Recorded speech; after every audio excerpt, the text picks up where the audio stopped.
अस्सलाम वालेकुम नाज़रीन, FSID न्यूज़ में आपका इस्तकबाल है। मैं मोहम्मद फारूक। पढ़ते हैं आज की ताज़ा खबर। महबूब नगर के ईदगाह वक्फ रहमानिया पर किए गए तरक्याती कामों का रुकने असेंबली महबूब नगर एनएम श्रीनिवास रेड्डी के हाथों इफ्तिताह। महबूब नगर के ईदगाह वक्फ रहमानिया पर मोंडा फंड से 20 लाख रुपए की लागत से एंट्रेंस नेम बोर्ड का इफ्तिताह महबूब नगर रुकने असेंबली एनएम श्रीनिवास रेड्डी के हाथों इफ्तिताह अमल में आया। इस मौके पर रुकने असेंबली महबूब नगर एनएम श्रीनिवास रेड्डी ने मीडिया से खिताब करते हुए कहा कि रियासत में कांग्रेस हुकूमत इख्तिदार में आने के बाद महबूब नगर ईदगाह वक्फ रहमानिया पर करोड़ रुपए का बजट मंजूर करके तरक्याती कामों का आगाज किया गया है। ईदगाह को ईद की नमाज के लिए आने वाले तमाम मुसल्लियों को सहूलत फराहम करने के लिए इक़दाम किए जा रहे हैं। महबूब नगर में मुसलमानों की तरक्की के लिए कांग्रेस हुकूमत ने 45 करोड़ रुपए बजट मंजूर किया है, जो बजट अभी तक किसी भी साबिका हुक्मरानों ने नहीं किया। उन्होंने कहा कि वज़ीर आला रेवंत रेड्डी की खुसूसी दिलचस्पी व मेरी नुमाइंदगी से ये बजट मंजूर किया गया है। अगले साल माह रमज़ान में महबूब नगर के ईदगाह को रियासत तेलंगाना में तरक्याती व मिसाली ईदगाह बनाया जाएगा।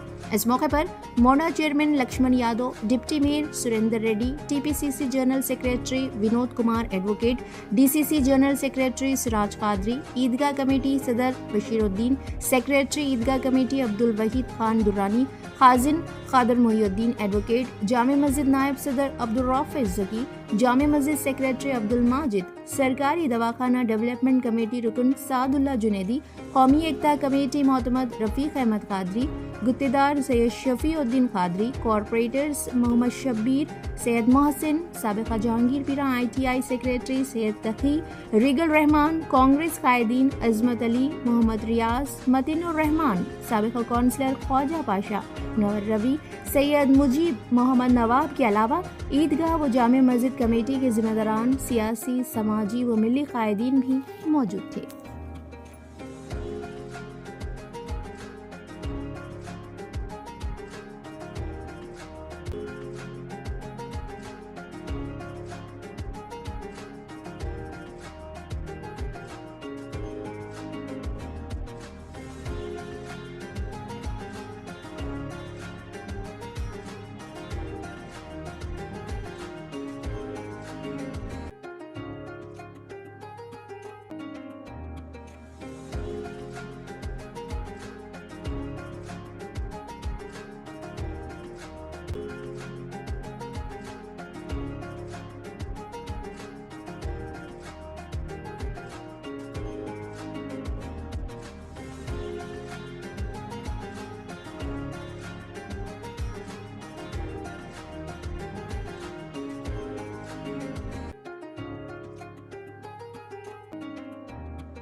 ఈద్గా రెహమానియా డెవలప్మెంట్ కోసం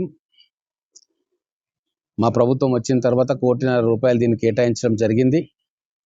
దాంతో పాటు సుందరీకరణ కోసం మంచి నేమ్ ప్లేట్, ఇక్కడ పార్కు, ఎవరైనా వచ్చితే కూర్చొని చేదతీరడానికి, ఈ ఈద్గా రెహమానియా గౌరవాన్ని పెంచడానికి తెలంగాణ ప్రాంతంలో ఎక్కడా లేని విధంగా మంచిగా డెవలప్ చేయాలా.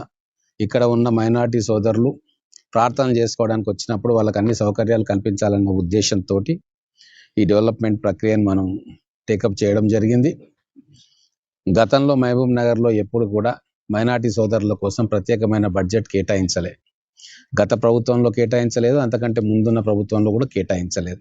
కేవలం రేవంత్ రెడ్డి గారు ముఖ్యమంత్రి అయిన తర్వాత, నేను ఎమ్మెల్యే అయిన తర్వాత ప్రత్యేకంగా మహబూబ్ నగర్ మైనార్టీల కోసం 45 కోట్ల రూపాయలు తీసుకొచ్చి వివిధ అభివృద్ధి కార్యక్రమాలు, వివిధ బిల్డింగ్స్ కోసం మనం ఖర్చు పెట్టడం జరుగుతూ ఉంది. కొన్ని ఆల్రెడీ మొదలైపోయినాయి, ఇంకా కొన్ని రాబోయే రోజుల్లో ఒక్కొక్కటిగా మొదలు పెడతాం. ఈ రిటైనింగ్ వాల్ కన్స్ట్రక్షన్ కూడా మొదలైంది. ఈ ఈద్గాను సరిపోవట్లేదు, ప్లేస్ కూడా సరిపోవట్లేదు. కాబట్టి మధ్యలో ఉన్న బండరాళ్లను, తర్వాత ఆ ఖాళీ ప్లేస్ అన్నిటినీ చదును చేసి రేపు ఇంకొక 7-8 వేల మంది ఎక్కువగా పట్టేటట్టుగా, వాళ్ళకి సౌకర్యవంతంగా ఉండేటట్టుగా ప్రయత్నం చేస్తూ ఉన్నాం. తర్వాత కాంపౌండ్ వాల్ కూడా దీనికి కట్టడం జరుగుతుంది. ఖచ్చితంగా వచ్చే రంజాన్ మాసం వరకు, అంటే ఈ సంవత్సరం 21వ తారీఖు వస్తుంది, ఆ తర్వాత వచ్చే రంజాన్ మాసం వరకు పూర్తిగా దీన్ని తెలంగాణలోనే ఒక నెంబర్ 1 ఈద్గా మైదానంగా తీర్చిదిద్దుతాం. అలాగే ఇక్కడికి వచ్చిన మైనార్టీ సోదరులు కూడా చాలా సంతోషంగా ఉన్నారు. గతంలో ఎన్నడూ లేని విధంగా ఎమ్మెల్యే గారు కేర్ తీసుకుంటా ఉన్నారు ప్రార్థనా మందిరాలకు అని చెప్పి వాళ్ళు చాలా సంతోషంగా ఉన్నారు. ఖచ్చితంగా మహబూబ్ నగర్లో ఉన్న మైనార్టీ సోదరులకు విద్య విషయంలో కావచ్చు, తర్వాత ఈ ఈద్గా విషయంలో కావచ్చు, లేదా మిగతా పురాతనమైన మసీదుల పునరుద్ధరణ కావచ్చు, ఖచ్చితంగా వాళ్ళకు అన్ని రకాలుగా అండగా ఉంటా. మహబూబ్ నగర్లోని పురాతన దేవాలయాలు కావచ్చు, మసీదులు కావచ్చు, ప్రార్థనా మందిరాలను అభివృద్ధి చేసుకోవాలి. అక్కడికి వచ్చే భక్తుల సౌకర్యాన్ని మెరుగుపరచాలన్న ఆలోచనతోటి ప్రభుత్వం ఉన్నది. మహబూబ్ నగర్లో ఎప్పటి నుంచో కూడా అందరూ కూడా కలిసిమెలిసి ఉంటారు, హిందూ, ముస్లిం, క్రిస్టియన్స్. సో ఆ కల్చర్ను మనం కాపాడుకోవాలా. విద్రోహ శక్తులు కానీ, విధ్వంసకర శక్తులు కానీ వచ్చి మన మధ్యలో విభేదాలు సృష్టించకుండా ఎప్పటికప్పుడు మనం జాగ్రత్తగా ఉండాలి అని చెప్పి మహబూబ్ నగర్ ప్రజలను కోరుకుంటూ, రాబోయే రోజుల్లో మనకు ఎన్నో పరీక్షలు వస్తాయి. లేనిపోని రూమర్స్ అన్ని సృష్టిస్తూ ఉంటారు.